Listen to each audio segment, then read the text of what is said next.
2025 is almost over. There's only a few days till Christmas and the new year. Today, we are going to look back at 2025 and do a Stellaris year in review alongside the developers. But before we do that, I need to talk about the must-have Stellaris plushie, the Baby Behemoth. If you want your very own cuddly behemoth at home, you can follow the link down in the description and order one through Makeship, who've created this fantastic new plushie in coordination with Stellaris. The Baby Behemoth is available to order until December 30th, and then it will ship next year around late April or May. So if you want to get your hands on this colossal threat in its most huggable format, use the link down in the description below. Honestly, I can't wait to get my hands on my very own Baby Behemoth. Okay, so full disclosure here, this isn't really a sponsored bit. I am getting my very own Baby Behemoth. I agreed with the developers that I would talk about the Baby Behemoth if they gave me one. I haven't received it yet, but I've had the promise. So that's what's going on here, ladies and gentlemen. Alright, so with all of those disclosures out the way, as we close out 2025 and look to the future, Eladrin, the game director, wanted to take a few moments and look back at what the developers set out to do this year versus what actually happened. We're going to be diving into where the devs stumbled and then where they feel that we've now ended up with Stellaris. 2025 was apparently all about setting the stage for the future. The developers took some of Stellaris' oldest systems and then tried to rebuild them into something that can carry the game forwards for many years to come.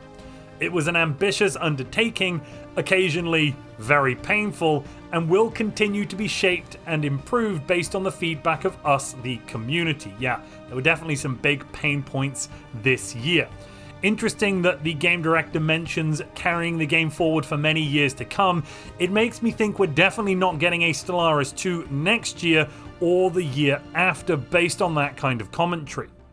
From my side as Montu, my main achievement this year is, yes, I did get the Galatron achievement. Ladies and gentlemen, bow down before me. My power is inscrutable. I also played quite a bit of Stellaris. It was like 25% of my playtime.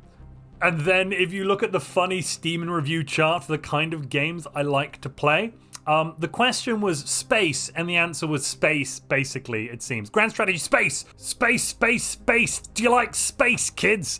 Yeah, so pretty fun year in review for me overall. I should also point out, these are all the games I was playing this year. It's like kind of outside Stellaris. Some Crusader Kings, a lot of EU4, bizarrely. Terrifyingly, Football Manager snuck in there right at the end. I'm kind of shocked by how much Football Manager I ended up playing, but that's kind of wild. I also want to add a big caveat. This is percentage time played. 1% here, I think, probably represents something like, 40 or 50 hours of gameplay at least? Because I've only played 55 hours in Marvel Rivals, and I've played that all year long. So when we're looking here at 25%, that means I spent 85 full days playing Stellaris this year. Oh my god.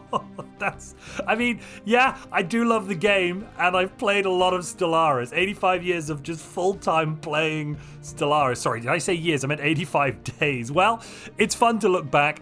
Let's check out what the devs mean when they talk about changing the foundations. Did you know I got the Galatron as well? I might have mentioned it before, but I did get the Galatron achievement now as well, everybody. So I just want to make sure no one forgets that I have actually received the Galatron. I think we've actually done it like 4 times now, though the first 2 or 3 times on stream didn't count because we'd done some save editing live to do some observer map mode or something like that. That was painful. Oh my god, I remember that. That was so painful. Anyway, I think this is going to turn into one of those kind of rambling videos where I am going to talk about the dev diary a bit, but otherwise I'm going to ramble on and on about my personal year in review as well. So I do hope you're comfortable with a bit of rambling, ladies and gentlemen. The devs spent the first half of 2025 rebuilding the entire core of Stellaris. The Custodian team spent much of the second half then trying to catch up with those rebuilds. Pops and individual jobs were converted into pop groups and workforce. Planets changed to accommodate the new aggregate model and to support customizable districts through specializations. The nature of trade changed to include logistical capability. Job swaps brought more immersive variants to players based on their civics, planet modifiers, and other decisions. These changes were not small, and the developers underestimated the amount of time it would take to get them into a proper shape. When the 4.0 Phoenix update went live, everything was on fire. Yeah, true to its name, the damn thing ran a lot hotter than Eladrin would have liked. They did not successfully deliver one of the major intentions of these changes, which was better late game performance. But the devs are confident that the changes give them a better foundation for the future. Yeah, we've heard now with the 4.3 open beta, we're going to be having massively reduced ship counts. You can also play that open beta right now, try it out. But yes, massively reduced ship counts. That is kind of, I think, where they're next looking to try and get a performance increase. Let's start with the big bad boy that was 4.0 then. So the devs released Biogenesis, which honestly, personally, to dive in for a moment, fantastic DLC.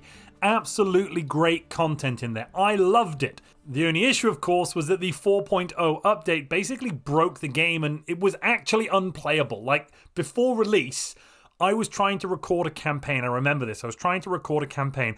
I got 150 years in, which I think was something like 16 hours of filming or something like that. 2 full working days of just recording flat out. And then I had an unrecoverable crash to desktop bug that meant I couldn't complete the Behemoth campaign. And I just wasn't able to go back. I have not been able to replay and continue that one. I had to put it down. I had to do something else. But I was just so upset at the time. And then at release, people were having the same issues. The DLC was great. The 4.0 patch, hot manure may have been more preferable. If they just shoveled hot manure down our throats, I think we would have preferred that. Anyway, it had a clear fantasy. What if we took biological play to its logical extreme?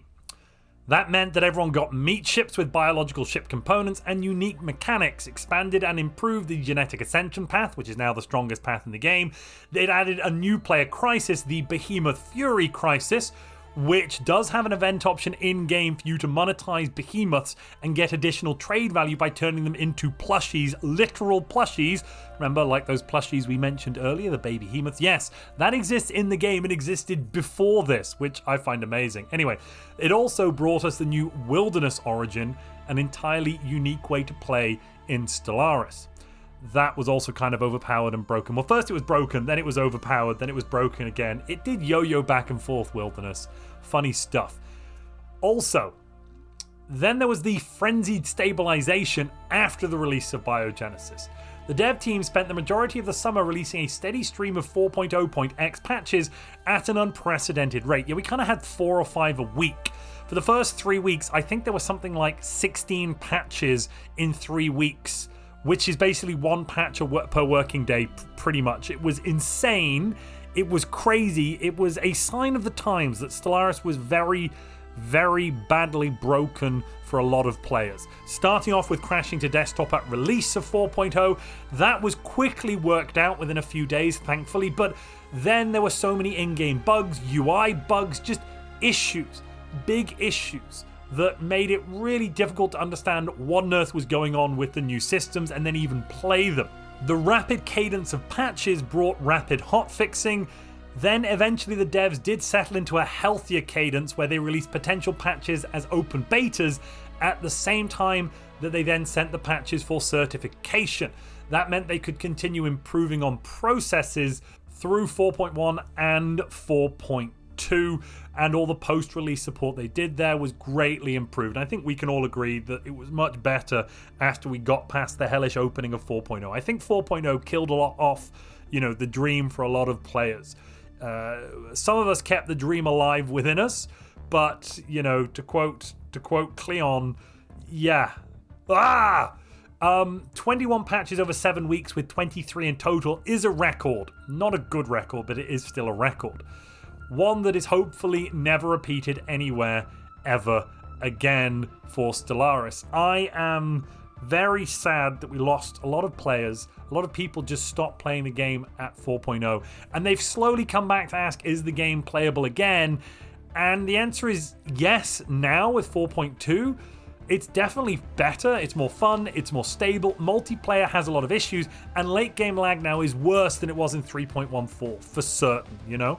But overall, I do like the new 4.0 economic systems. I enjoy playing the game. It's fun. The numbers we can get at the moment are a bit crazy. I'm in some ways sad that they're nerfing them with 4.3, but hey ho.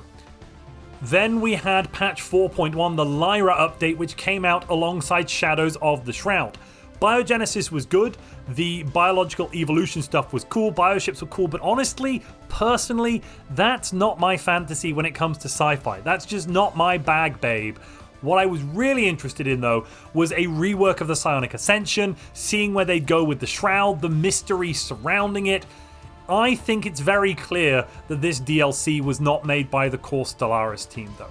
To dive off into a personal remarks for a few minutes, I find the Psionic Ascension vastly different, both mechanically and in terms of the way it feels. If you could paint these things with a color, like music has colors, maybe for some people it doesn't, I suppose, but if you could paint this like with a color, Stellaris Shadows of the Shroud is definitely purple, whereas Biogenesis and Machine Age is definitely, I would say, green, or maybe red. Maybe it's red and this is purple. It's close. You know, red and purple are close, but they're not the same. They're fundamentally different. You've got a very different feeling when you play them. The biological and machine ascensions are front-loaded, basically, I think is why this is, whereas Shadows of the Shroud gives Psionic Ascension more of a back-loaded feel. There were a lot of lore and mechanics that came in with this DLC. The developers worked closely with Abracam in this expansion to rebuild Psionic Ascension in a style similar to the others, but fundamentally different, I should add. Shadows of the Shroud added a new interface to better visualize your travels through the warp. They kind of moved away a bit from the 40k warp gods that were the analogies for the previous ones.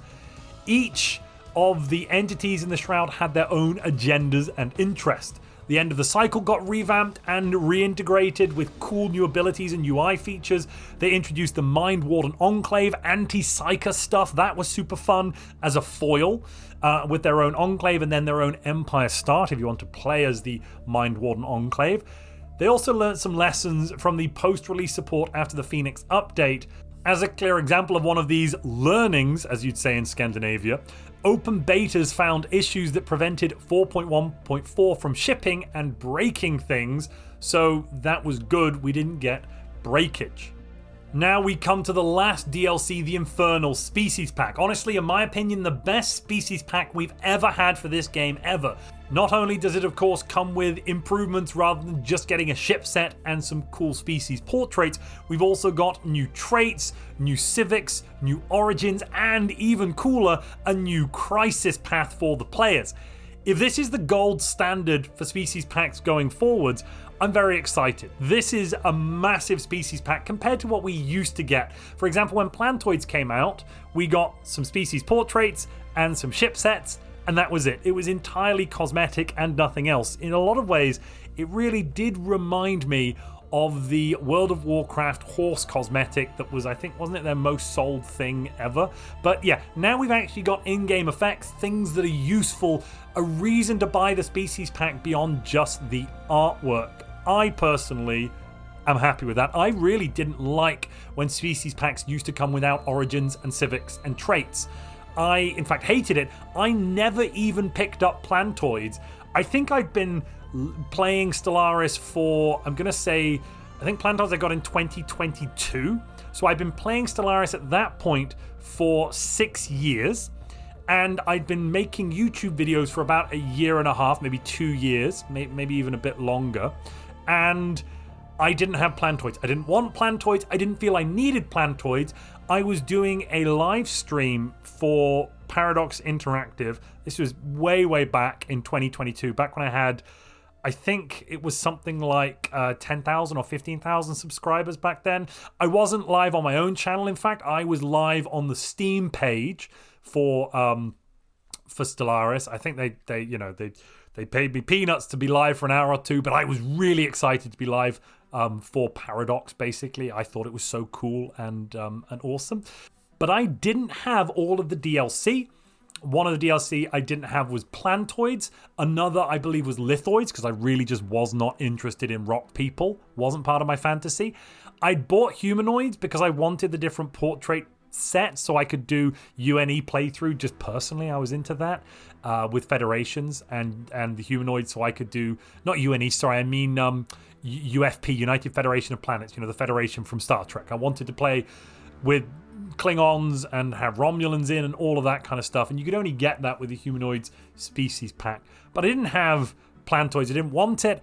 I only got it begrudgingly because it was handed to me for free. This is long before we had the LEM update in 3.0, where plantoids started getting actual effects, you know, some civics and traits and origins.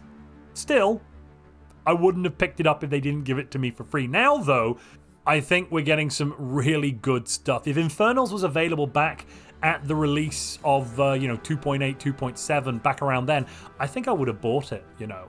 Infernals raised the bar compared to other species packs. The devs have said that themselves, adding in a whole new planet class. I forgot to mention the planet class. Yeah, I hope Aquatic has some ocean class stuff. Maybe a hyper ocean, but then again, that doesn't really make sense. Toxoids definitely needs a toxic world. Hopefully the Custodians come back and do that. That would definitely be good. Before we look at what the developers want to outline as their plan going forward, I'm going to just talk briefly about my Stellaris year in review a little bit more. So, my favorite playthrough that I did this year for Stellaris has to be the Commonwealth of Man versus the Galaxy playthrough. There was no mercy. We were xenophobic, we militarist, you know, the Butcher of Thebes lives strong in my memory forever. When it comes to my favorite Stellaris build this year, I think that has to be the build that is, in my opinion, the most powerful build we've ever seen ever in the game, where there isn't a bug or a glitch at play. And I do need to add that caveat, because when this build was found by Joss the Clonenheimer, there was also a build that had an infinite resource glitch that would eventually overflow, give you negative resources, get rid of them all, and then build up again. But that one was a bug to do with how the job efficiency was encoded, how the algorithm was working in terms of what the simulation was doing, computing things. And that was not intentional. This, on the other hand, this build I'm going to talk about, the most powerful build ever, the Psychic build, which was amazing before the Psionic Ascension rework. Honestly, it was just wild. And actually, having said this, I now have to note that we're probably blown out of the water these days by builds like Knights in 4.1, but I just really love the details of this Psionic Ascension build, where you basically take clones, you push them into a Zeech-based Ascension, early Whisperers of the Shroud, back before Whisperers wasn't locked behind the mid-game. And then that would give you research and unity on all your telepaths, plus the telepaths would give you job efficiency per telepath you had, and the way they done it is that enforcers and telepaths were technically the same job, so once you put down a telepath core, the core building, you would then get all of your enforcers swapping over to telepaths. So what you could then do is put down lots and lots of enforcer buildings to get literally, I think it was like 4,500, 5,000 telepaths, at which point, boom, you've just got massive amounts of additional resources. Like, you have 500 miners and they'd produce, 500 to 1,000 energy. Go shut your face. It was amazing. That was probably my favorite build of the year, because this was intentional. The scripting of having these jobs cross over was intentionally done by the devs. They rolled it back because it was too strong, but this wasn't a bug. This was actually a feature, unlike the enforcers with Cybernetic Ascension getting their infinite resource nonsense. This was better. I swear. Okay? Maybe I'm just huffing cope, but I swear.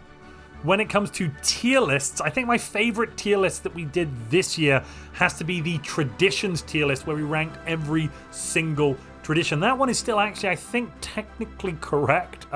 We have had 4.2 released since then. It was a 4.1 tier list, but overall, it's mostly still fine. Nothing, I think, has fundamentally changed since 4.1 and 4.2. 4.3, on the other hand, now that's a different kettle of fish entirely. I'll make sure to put links to all of those videos somewhere if you want to go check them out. but that is my favorite build, my favorite gameplay playthrough, and my favorite tier list of the year. I'd love to hear down in the comments below what your favorite playthrough or tier list or build video was that I released this year. Let me know down below, or just what your favorite video ever was. I suppose we could just do ever. I've not really asked this before. What was your favorite video that you've ever seen that we did here on this channel? Let me know in the comments down below. So what are the developers going to do? What is their ongoing plan moving forwards? Step one, everyone goes out and gets their very own baby behemoth, because these things are cute. And oh wait, no, that's not right. They're finishing up with their first drops of the 4.3 Cetus open beta. And then following that, they're going to be doing, guess what, more open beta. So the devs look forward to seeing more of our feedback from the community regarding the changes in the 4.3 open beta. Those are massive economic nerfs to everybody because the economies are too strong, and also a massive reduction in ship counts, just like Montu suggested 2 years ago, to have about 5 times fewer ships than we currently have. These are intended to reset the balance level of Stellaris. The devs believe that the open beta is an excellent tool to catch issues earlier with more varied save games. This gives modders time to prepare for incoming changes and creates a better shared understanding of what the devs are doing and why. And the devs get some feedback that they might even disagree with. That's good though, that's healthy. The ability to react and incorporate some of the changes the community suggests makes Stellaris a better game overall, as long as we don't listen too much to the PvP community. I mean, I'm going to say it, that would be boring if we overbalance the game. Everyone knows that, including the PvP community. Stellaris remains a game with a very wide range of playstyles and hardware setups, and the devs hope that the open beta can get a wide array of feedback as possible, as wide an array of feedback as possible, I should say. This year, they've learned that launching a massive systemic overhaul and a large DLC at the same time is extremely demanding for both the team and for us, the players, because of course we hate it when the game sucks and is broken, so yeah, don't do that. The changes in Cetus are sweeping, but are compartmentalized in a way that is better than Phoenix. None of the elements are at a point of no return. They'll release them, hold on to them in beta, or discard them as appropriate. On behalf of the entire Stellaris team, Iladrin, the game director, would like to thank everyone for sticking with them through a very big, very technical, and occasionally very fiery year of Stellaris. Our saves, bug reports, balanced discussions, and creativity are what let the devs keep pushing this game forwards and make Stellaris better with each bit of feedback.